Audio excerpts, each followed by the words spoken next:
నాయకులారా, కాంగ్రెస్ ప్రజాపాలన విమర్శించే బీజేపీ నాయకులారా, మీరు ఒకసారి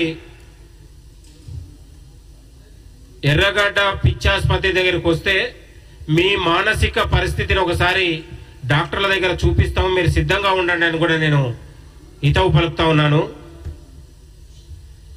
చౌకాబారు విమర్శలు చేస్తూ గతి లేని తాడుబొగరం లేని విమర్శలు చేస్తూ ఆ విమర్శలలో కూడా నైతికత లేకుండా విమర్శలు లక్ష్యంగా పెట్టుకున్నటువంటి బీజేపీ నాయకులందరికీ కూడా మేము బీజేపీ ఆఫీస్ దగ్గర అంబులెన్స్ పెడతాం, మీ అందరిని తీసుకుపోయి ఎర్రగడ్డ పిచ్చాసుపత్రి దగ్గర చూపించి మీ మానసిక స్థితి ఎట్లా ఉందనేది డాక్టర్లు చెప్పిన తర్వాత అప్పుడు మీరు మాట్లాడాలని కూడా నేను బీజేపీ నాయకులకు హితవు పలుకుతా ఉన్నాను. అసలు బీజేపీ పార్టీకి గత్యంతరం లేకనే మహేశ్వర్ రెడ్డిని ప్రతిపక్ష నాయకుడు ఎన్నుకున్నటువంటి పరిస్థితి. ఇవాళ నేను అంటా ఉన్నాను, బీజేపీ నాయకులు కార్యకర్తలే మహేశ్వర్ రెడ్డి ప్రెస్ మీట్ పెడితే కూడా పట్టించుకునే పరిస్థితి ఉంది. మీ పార్టీలనే లుకలుకలు కలకలలు కల్లోలాలు ఆందోళనలు మీ పార్టీలో ఉన్నాయి. మీ పార్టీని మీరు చక్కదిద్దుకోకుండా రోజు పొద్దున లేస్తే ప్రభుత్వం పైన పక్క పార్టీ పైన చూసుకునే పరిస్థితి మీకు ఎందుకు అంటున్నా నేను అనేది. ఇవాళ మీ దాంట్లో మీకే సఖ్యత లేదు, కనీసం ఇప్పటి వరకు కనీసం అధ్యక్షుడు నియమించుకోలేని దరిద్రమైన పరిస్థితి మీ దాంట్లోనే ఉన్నది. నేను అంటా ఉన్నాను, ఇవాళ తెలంగాణలో ఈ ఉన్న బీజేపీకి ఉన్న సీట్లు మళ్ళా వచ్చేసారి గెలిచే పరిస్థితి లేదు. ఇవాళ నేను అంటా ఉన్నాను, తెలంగాణలో బీజేపీ పార్టీకి తెలంగాణ అధికారం అనేది అందరి ద్రాక్షనే. దానికి ఎప్పుడు కూడా తెలంగాణలో అధికారం అనే పరిస్థితి ఎప్పుడు కూడా ఉండదు. ఇవన్నీ మేకపోతు గాంభీర్యం లాంటిది తప్ప వేరే లేదు.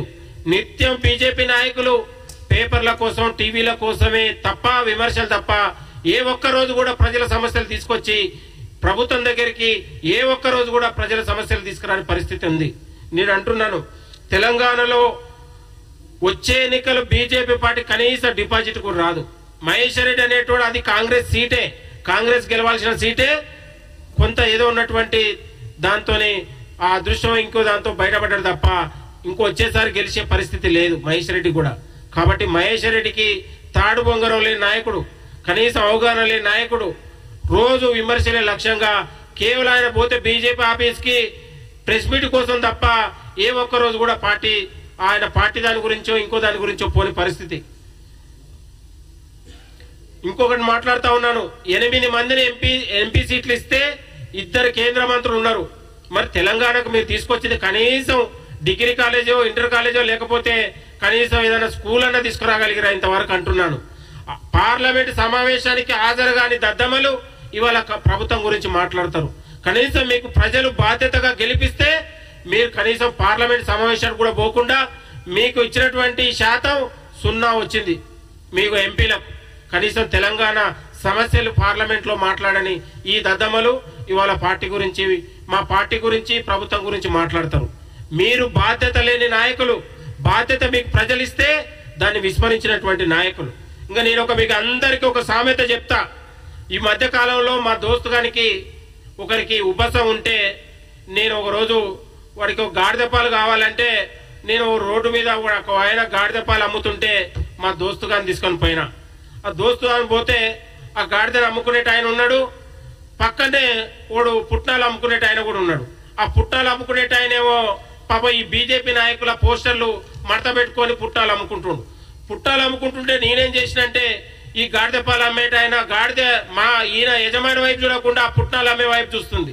నేను అడిగిన పుట్టాలు అమ్ముకునేది ఏమయ్యా గాడిద పుట్టాలు తింటుందో కనీసం పుట్టాలు అడ్డ పెట్టదు అంటే యజమాని అన్నాడు, గాడిద యజమాని, సార్ ఆ పుట్టాల కోసం కాదు ఆ పోస్టర్ కోసం చూస్తుంది అన్నాడు. ఆ పోస్టర్లో ఉన్నటువంటి బొమ్మల కోసం చూస్తుంది అన్నాడు. ఎందుకయ్యా బొమ్మలు అన్నాడు.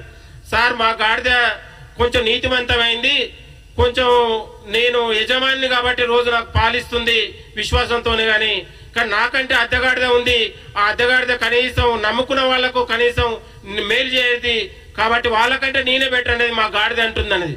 అంటే ఇంతకంటే దరిద్రం ఉన్నది. వీళ్ళు నమ్ముకుంటే పార్టీని నమ్ముకున్నారు, ఆ పార్టీ అభివృద్ధి కోసం ఆలోచించకుండా పక్క వాటిపై ఆలోచిస్తారు, కానీ మా గాడిద మాత్రం నా గురించి ఆలోచిస్తుందని. కాబట్టి ఈ గాడిదను చూసుకునైనా మీరు ఆలోచన చేయాలి.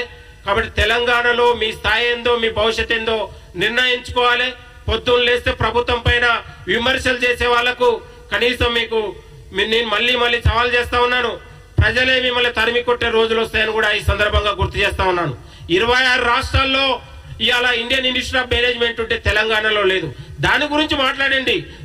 కనీసం కాలేజ్ వస్తే 300-400 సీట్లు వస్తే తెలంగాణ భవిష్యత్తు మారుతుంది. మీ ఒక్కరోజు కూడా తెలంగాణ భవిష్యత్తు గురించి, తెలంగాణ విద్యార్థుల భవిష్యత్తు గురించి ఏ ఒక్కరోజు కూడా మీరు మాట్లాడలేదు. ఇవాళ దేశంలోనే ఇవాళ 58 లక్షల మెట్రిక్ లక్షలు ఉన్నటువంటి ప్యాడీ ఈరోజు అభివృద్ధి చేయగలిగింది.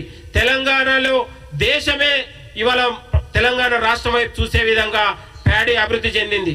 కనీసం దాని గురించి మాట్లాడకుండా ఈ ఏలేటి మహేష్ రెడ్డి అనేటోడు ఒక పిచ్చి పట్టినటువంటి పిచ్చి నాయకుల్లాగా ఇంకొకటి అది మాట్లాడితే ఒకవైపు రోజు ఎల్లేసి రెడ్డి యాదిరెడ్డి అని రోజుకొక పిచ్చి నాయకులు పిచ్చి పట్టినలాగా మాట్లాడుతూ ఉన్నారు. మీ అందరు ఒళ్ళు జాగ్రత్త పెట్టుకొని మాట్లాడాలి.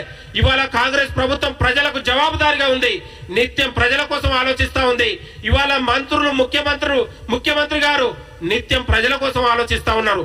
ఈ తెలంగాణలో నిరుద్యోగ బతుకును నిలబెట్టే విధంగా, నిరుద్యోగుల భవిష్యత్తు నిలబెట్టే విధంగా తెలంగాణలో రైతును రాజును చేసింది కాంగ్రెస్ ప్రభుత్వం వచ్చిన తర్వాత.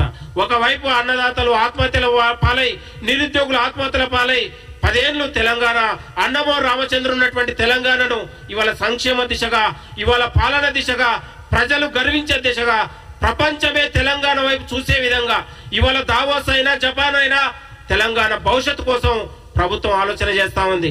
నేను అంటా ఉన్నాను, బీజేపీ నాయకులారా, ఈ పిచ్చి ప్రకటనలు ఇవాళ చౌకాబారు విమర్శలు చేస్తే ప్రజలు మిమ్మల్ని చౌకాబారు నాయకుల్లాగానే చూస్తా ఉన్నారు.